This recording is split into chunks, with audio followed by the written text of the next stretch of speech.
if it becomes part of a highway, then it will be called as culvert. Then structurally, there are many types of culverts, box culverts, like you can see in the figure in the middle. And the figure on the right, you can also see a multi-cell culvert, a multi-cell culvert and a unicell culvert, and there can be many other types of culverts depending on the span, depending on the structure, depending on the material. On the left, you can see a bridge, which is basically an arch bridge, truss arch bridge. Okay. You know that bridge is one of the key elements in a transportation system because it controls the capacity of the system. If a bridge is very narrow as compared to the highway, then the number of vehicles passing over the bridge will be less, so it will control the capacity of the system. And it is the highest cost per mile of the system. No need for any explanation because it is one of the costliest component in the transportation system. And then if the bridge fails, the system fails because, as you can see in this picture, that basically the bridge connects two cities or two towns across the river, two places across the river. So if the bridge fails, then these two places will be disconnected. The component of a bridge, a bridge consists of basically two components, superstructure and substructure. The superstructure is defined as those structural parts of the bridge which provides the horizontal span, and substructure parts of the bridge which supports the horizontal span. So now you can see the arrow, this horizontal span. Above this bearing, all part of the bridge above this bearing, they are called as superstructure, and all these parts of the bridge below the bearing are called as substructure. So substructure need not to be necessarily below the ground. All those parts of the bridge which supports the horizontal span are called a substructure, and superstructure are structural parts of the bridge which provides the horizontal span. Okay. You can see the abutment of the bridge. Abutment is basically a support system which not only support the load of the bridge but also support the lateral load from the soil.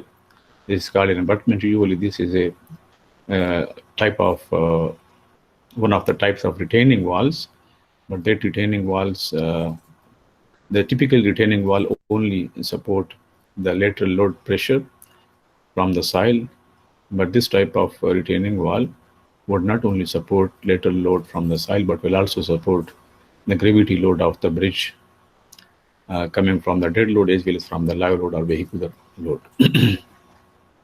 Okay. You can also see a pier. Pier is basically part of the substructure which takes load from the horizontal span or superstructure and transmit it to the pile cap, and from the pile cap it goes to the piles. And bridge deck is usually called as the slab. The slab in the reinforced concrete building system is called as a bridge deck in bridges, and it is actually the surface over which the vehicle runs. This is a bearing plate which is provided beneath the girders in a bridge system and above the piers in order to take care of some vibrations and to avoid crushing of the pier and also of the bridge girders at that location. This is an actual picture from the of a bridge. You can see different parts of the bridge. The bridge deck is actually the surface, as I said earlier, on which the vehicle runs. So this is basically a slab, and you can see a number of girders in this system. There are 1, 2, 3 girders here. 1, 2, 3, 4 girders. So these girders are then also joined or connected along the across their width, which is the transverse direction. So in the transverse direction, this connectivity through a beam is done in order to facilitate the distribution of load evenly on the girder, because as you know that when a vehicle passes over a bridge, so some of the wheels of the bridge will be directly coming on one of the girders, so it will load the girder, and all the other girders at that particular instant of time may not be taking any load if these girders are not connected along their widths, as shown in this figure, which are called as diaphragm. These are called as bridge diaphragm. This is one reason, and the other reason is that usually the girders provided in a bridge system are very deep, and they are only connected at the top by slab. So in order to connect them also through the depth of the girder, in order to increase their even distribution of the load, and also to avoid any buckling, if there is any, along the depth of the girders. These diaphragms are usually called as beam diaphragm, and the slab which connects the bridge at the top is called as slab or deck diaphragm. Diaphragm is a term used for a system in structural system for a member. It is used for a member in structural system, which basically helps the distribution of load. So this is in the beam diaphragm, all the girders are connected through the depth of the girders. It will help the distribution of the load, and also will avoid any buckling through depth buckling of the girders. Okay, you can also see girders. Girders are shown very clear in this picture, and then from all the girders transfer the load to the pier cape or transom. Transom is basically a member in the structural bridge system, in a bridge system which is a horizontal member on top of the pier. So this is also called pier cape or transom. The pier or transom, the pier cape or transom will take the load from the girders and transmit it to the pier, and from the pier the load will go to the pile cape, as shown on the right bottom picture. Okay, pile cape is basically a very thick slab, and then from the pile cape it goes to the piles, and piles then transfer this load to the ground through friction or bearing or both.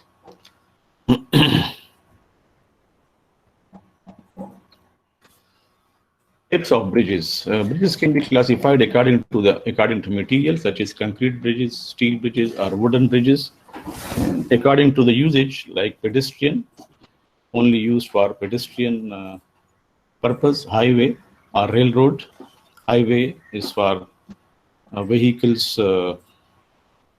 cars and trucks, and railroad bridges used for rails.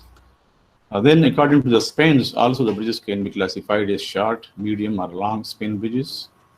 And according to the structural form, like a slab bridge will be a bridge which consists of only a slab without any girders.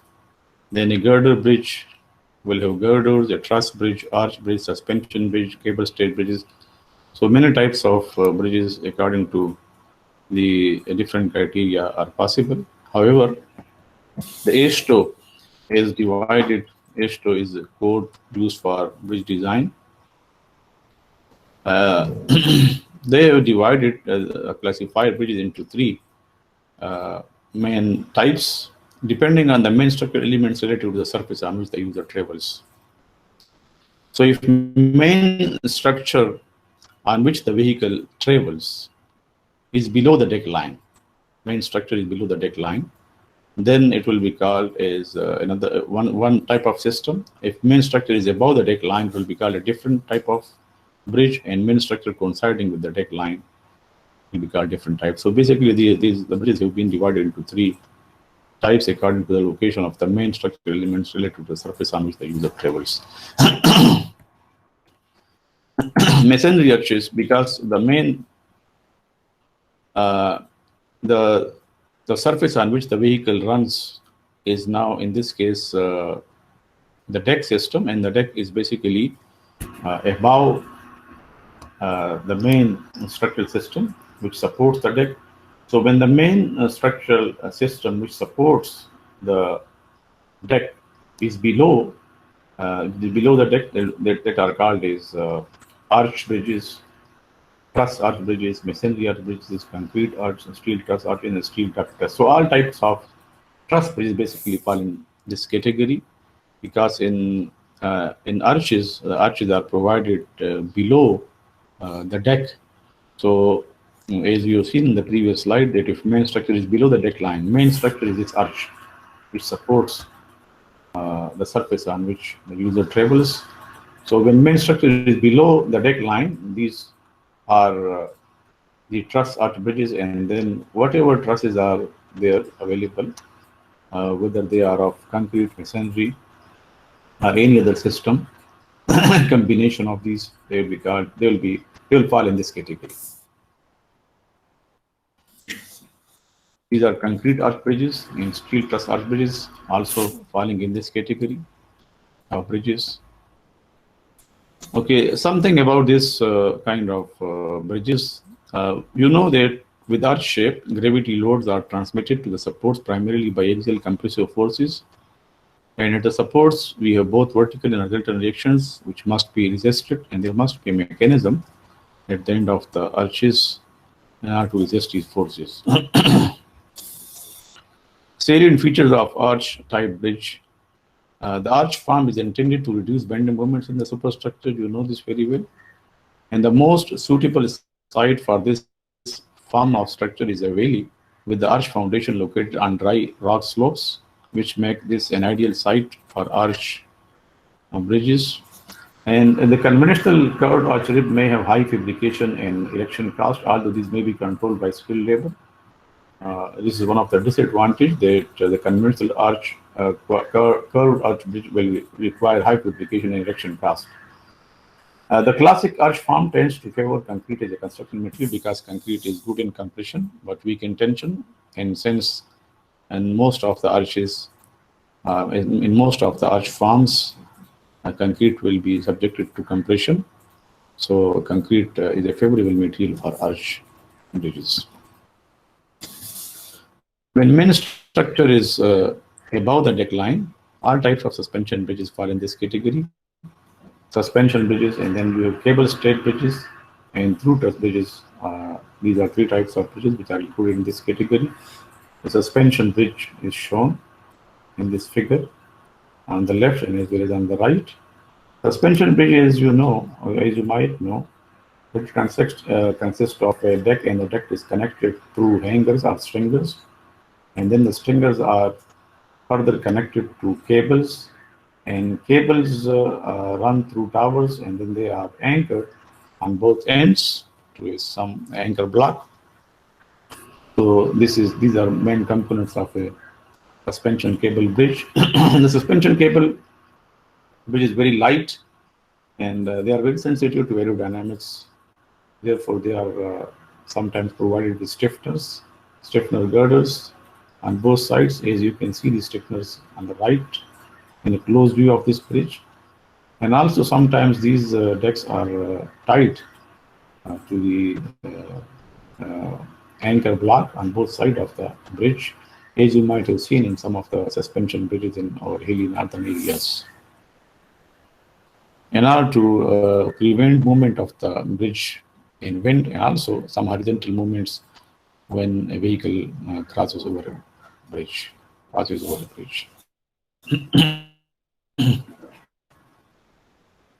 This is another type of bridges where the main system is above the deck line. These are called as cable stayed bridges. The main difference between the cable stayed bridge and suspension bridges, that in suspension bridge there are two cables, main cables running from tower to tower, and then hangers are connected to the cables. The load of the deck is transferred through hangers to the cables and from cables to the anchor blocks. However, in the case of cable stayed bridges, all the cables are radiating from the main tower, and then every cable is taking the load of the bridge.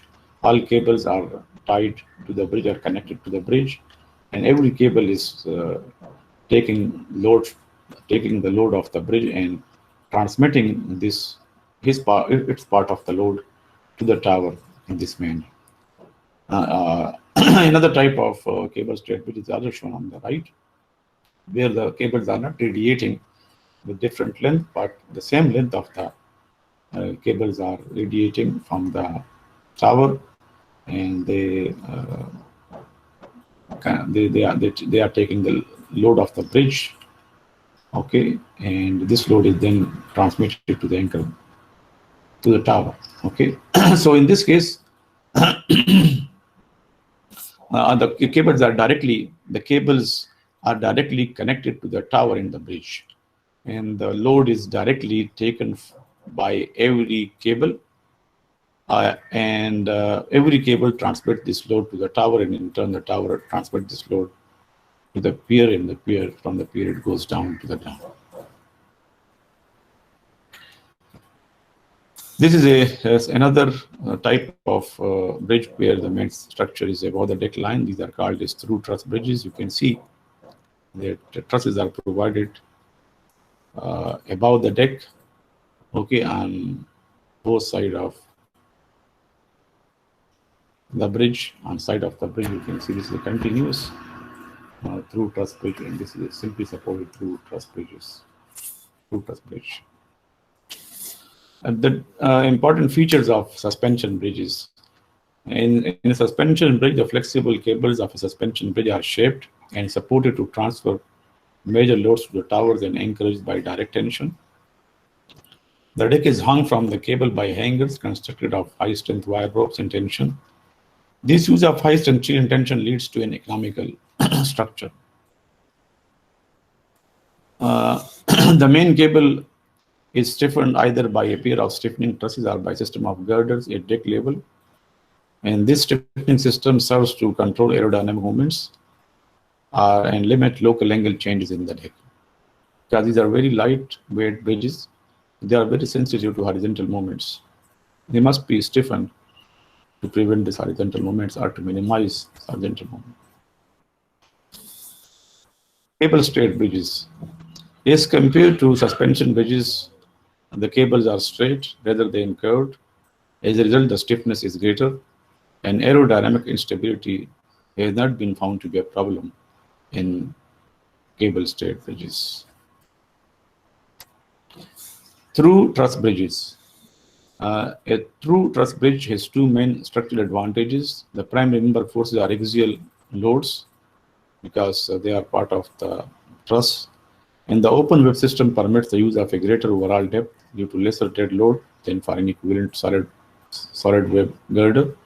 So basically, these two trusses on both sides of the bridge, they act like an inverted beam, and then the beam is transformed into a truss, an open web truss. Okay, so this is a very economical system. The increased depth also leads to reduced deflection. This is economical for medium spans, and it is aesthetically also pleasing. The last category of bridges are those type of bridges where the main structure coincides with the deck line. Many bridges which exist worldwide fall in this category. They are slab bridges, solid and voided. Also T-beam bridges, I-beam bridges, wide flame beam, concrete box girder, steel box and steel plate girder are parts of this type of bridges. Okay, this is a box girder.